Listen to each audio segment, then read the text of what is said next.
जय हिंद दोस्तों। अब तो बस ऐसा लग रहा है कि यार ये 2020 ख़त्म क्यों नहीं हो जाता। 2020 के ख़त्म होने के मेरे पास ऐसा लग रहा है अब कारणों की इतनी लंबी फहरिस्त बन चुकी है कि बस पूछिए ही मत। टाइटल देख के आप समझ ही गए होंगे कि कहीं ना कहीं कि अब तो बोलने में भी कोई गुरेज नहीं भैया, हम तो हैं सीएसके के फ़ैन। हाँ, इस सीज़न की शुरुआत के पहले तक एक थोड़ा बहुत कन्फ्यूजन था कि सीएसके ज़्यादा पसंद है या एमआई, क्योंकि दोनों टीमों को कहीं ना कहीं सपोर्ट करते थे। और कोई भी हारे कोई भी जीते, कहीं ना कहीं दिल में एक खुशी भी रहती थी और कहीं ना कहीं दिल में एक थोड़ा बहुत दुख भी रहता था। लेकिन इस सीज़न में ये चीज़ मेरे लिए पूरी हद तक क्लियर हो गई कि आखिर मैं किस टीम के लिए ज़्यादा बड़ा फ़ैन हूँ। और फिर कल रात को जो हुआ उसने तो मतलब यार, हर्षा भोगले ने एक ट्वीट किया है, वो ट्वीट आपको पढ़ के सुनाता हूँ।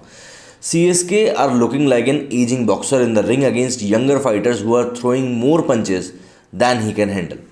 सी एस के एक बूढ़े होते हुए बॉक्सर की तरह दिखाई दे रही है रिंग में, जिसके कि सामने एक जवान बॉक्सर है और वो हर तरीके से पंचेस मार रहा है और सी एस के वो चीज़ झेल नहीं पा रही है। ये बात कड़वी ज़रूर लगती है पर ये चीज़ सच्चाई भी छुपी हुई है। अभी तक हमने जिस तरीके से सी एस के को हर एक सीज़न में खेलते हुए देखा है, स्पेशली जब वो सस्पेंशन के बाद वापस आई थी, सभी ने कहा था कि ये एक एजिंग टीम है, एक बूढ़ी होती हुई टीम है, इसमें जवान लोगों की बहुत ज़्यादा कमी है। चाहे आप ड्वेन ब्रावो की बात कर लीजिए, शेन वॉटसन की बात कर लीजिए, खुद एम एस धोनी की बात कर लीजिए, हरभजन सिंह थे लास्ट ईयर तक टीम में, रायडू हैं टीम में। हालांकि रायडू अभी भी खेल रहे हैं और अच्छा मतलब इस सीज़न में भी उन्होंने ठीक ठाक परफॉर्मेंस दी है। लेकिन ये चीज़ें पिछले 2 साल से हमारे सामने आ रही थी कि कहीं ना कहीं ये जो धोनी की टीम है इसकी एज बहुत ज़्यादा है और ये आज के इस टाइम के आईपीएल टी20 में कम्पीट करने लायक नहीं है। लेकिन इन सब बातों को धता बताते हुए धोनी की टीम ने 2018 का आईपीएल जीता रिटर्न के बाद। 2019 के आईपीएल में वो फाइनल खेले, तो ये दिखाता है कि उनकी दृढ़ निश्चयता कितनी तगड़ी थी। प्लस धोनी की लीडरशिप पर डाउट करना, कहीं ना कहीं डाउट करने के वाले के एनालिसिस के ऊपर डाउट था। अब मैं कोई बहुत बड़ा एनालिटिक्स तो हूँ नहीं कि भैया इस बारे में बहुत ज़्यादा विश्लेषण में बात कर सकूँ, लेकिन कल का जो मैच है, मैं बार बार कह रहा हूँ, कल के मैच की बात इसलिए कर रहे हूँ, कल के मैच ने बहुत सारी चीज़ें सामने ला के इस तरीके से रख दी हैं कि अब इन चीज़ों के बारे में सोचना बहुत ज़्यादा ज़रूरी हो गया। विश्लेषण के तौर पे आपको सीएसके के पहले 3 ओवरों के बारे में बताऊं तो पहला ओवर 1 विकेट गया, दूसरे ओवर 2 विकेट गया और 3 रन आए, तीसरे ओवर में 2 रन आए और 1 विकेट गया। मतलब पहले 3 ओवरों में, पावर प्ले तो छोड़ दीजिए भैया, पावर प्ले तो फिर भी 6 ओवर का होता है। मैच के पहले 3 ओवरों में सीएसके ने 1 2 3 4 विकेट खो दिए थे मात्र 5 रन पे। अब आप इसी से अंदाज़ा लगा सकते हैं कि जब आप एक इंटरनेशनल लेवल के मैच में पहले 3 ओवर में मात्र 5 रन पे 4 विकेट गंवा दें तो फिर आप टीम से क्या उम्मीद कर सकते हैं। वो तो भला हो उस अंग्रेज़ का, सैम करन का, जिसने कि आके सेंसिबल इनिंग खेली और टीम को 100 के पार पहुंचाया। अगर वो जल्दी आउट हो गया हो तो सस्ते में, तो ये सोचना बहुत मुश्किल हो जाता कि आखिर क्या इस बार के आईपीएल का सबसे लोएस्ट स्कोर चेन्नई के नाम जाएगा। खैर, सैम करन ने इस बात से आके तो हमको बचा लिया, लेकिन फिर सवाल वही आगे खड़ा हो जाता है कि आखिर सीएसके कब तक अपने बूढ़े शेरों के ऊपर भरोसा करती रहेगी, क्योंकि सीएसके एक ऐसी टीम मानी जाती है आईपीएल में जिसको कि कोई हरा नहीं सकता।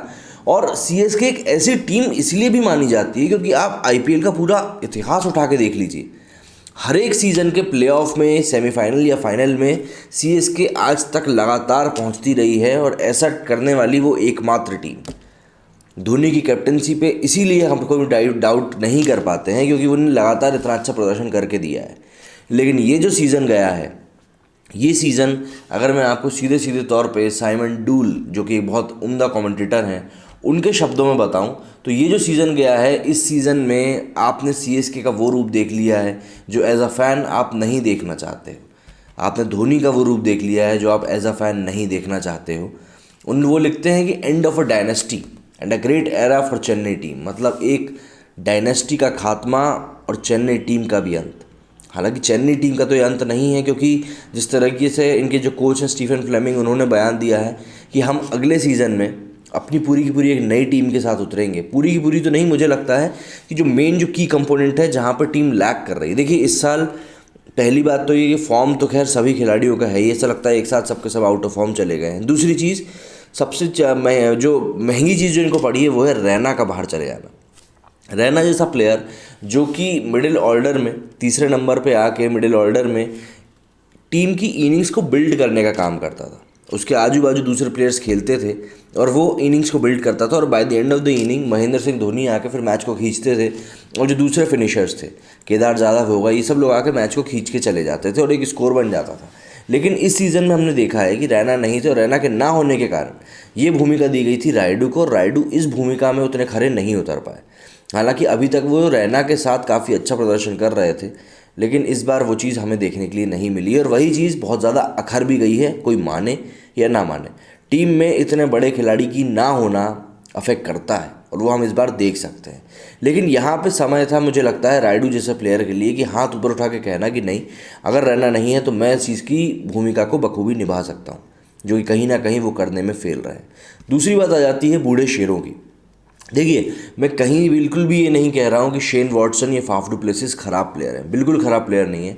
अपने टाइम के ये लोग बहुत उम्दा प्लेयर्स हैं। प्लस हमने पिछले 2 सीज़न में देखा भी है कैसे फाफ डू प्लेसिस और वॉटसन ने ऐसे मौक़ों पे आकर टीम को जिताया है जब टीम को वाकई में ज़रूरत थी। और मैं जहाँ तक गलत नहीं हूँ तो शारजा में ही एक मैच हुआ था जिसमें CSK को 200 रन चेज़ करने थे। शुरुआत का ही मैच था, ये पहला या दूसरा ही मैच था। उस मैच में जिस तरीके से टीम ने प्रोग्रेस करी थी, भाई शेन वॉटसन ने तो एक बार फिर भी इंटेंट दिखाया था कि हाँ हमको मैच जीतना है, लेकिन जिस तरीके से बाकी टीम ने इंटेंट दिखाया था, उसके बाद ये बातें शुरू हो गई थी। सुनील गावस्कर जी उस मैच में कमेंट्री कर रहे थे, ये बातें उसको लेकर फिर शुरू हो गई थी कि भाई CSK जो है वो दिमाग से खेल रही है, क्योंकि वो जानती है कि अगर वो जल्दी ऑल आउट हो गई तो नेट रन रेट के केस में बहुत पीछे चली जाएगी, और अगर वो नॉट आउट नहीं होती और ज़्यादा से ज़्यादा रन बनाती है तो उनका नेट रन रेट जो है वो थोड़ा बहुत ठीक ठाक रहेगा। और जस्ट इन केस अगर प्लेऑफ में घुसने के टाइम पे उनके पॉइंट्स किसी से टैली करते हैं तो वहाँ पे नेट रन रेट बहुत ज़्यादा रोल प्ले करता है, तो उसके बेसिस पे आपको अंदर जाने के एक चांसेस रहते हैं। ये पूरी कहानी उस समय चली थी, लेकिन बात हमेशा एक डाउट पे अगर रुक गई थी कि भाई आखिर चेन्नई ने इंटेंट क्यों नहीं दिखाया। आप हारने वाले हो, वो चीज़ हमने मान ली, लेकिन एक नीयत होती है। उस समय ऐसा लग रहा था चेन्नई जीतने की नीयत ही नहीं दिखा रही है, वो सिर्फ ये चाह रही है कि हम ज़्यादा से ज़्यादा रन बना लें और पूरे 20 ओवर हम खेल जाए। उसके ऊपर भी काफ़ी विवाद हुआ था, लेकिन वहाँ से एक मेंटालिटी दिखनी शुरू हो गई थी शायद कि भाई ये लोग बहुत ज़्यादा सेफ खेल रहे हैं। और यही चीज़ बाद में भी दिख रही है कि जिस तरीके से वॉटसन और फाफ डू प्लेसिस को ये टीम आगे लेके जा रही है, लगातार उनको मौके देना सही बात है, लेकिन मुझे ऐसा लगता है कि जिस मोड़ पे अब CSK की टीम खड़ी है ना, उस मोड़ पे आगे अगर CSK की टीम यंगस्टर्स को मौका जल्दी देने लगती तो शायद सही होता। धोनी से इस बात की, इस ऐसी गलती की उम्मीद इसलिए भी कम है क्योंकि धोनी हमेशा से ही यंगस्टर्स को मौका देने का एक, मैं कहूँगा, बैक करते हैं, सपोर्ट करते हैं कि भाई ये जो मौका है ये यंगस्टर्स को ही मिलना चाहिए। और यंगस्टर्स को अगर आप तैयार अभी नहीं कर रहे हो सीनियर्स की मौजूदगी में, तो जो श्रीलंका की टीम के साथ हो रहा है ना, वहाँ पर जब सीनियर्स थे, जब जयवर्धने, संगकारा, ये सब लोग खेल रहे थे, मुथैया मुरलीधरन खेल रहे थे, तब इन लोगों ने यंगस्टर्स को अपने साथ मौका नहीं दिया।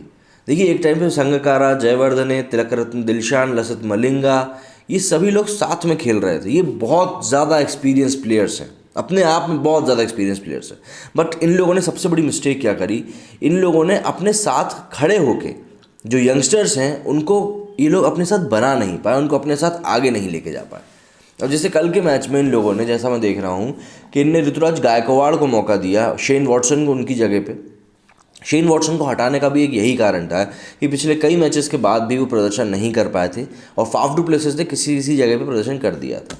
लेकिन बात फिर घूम फिर के वही आ जाती है कि भाई आखिरकार जिस तरीके से हमने कल का मैच देखा है, तो क्या उसके बाद धोनी कोई बड़ा डिसीजन ले सकते हैं? बस यहीं पे बात आखिर रुक जाती है।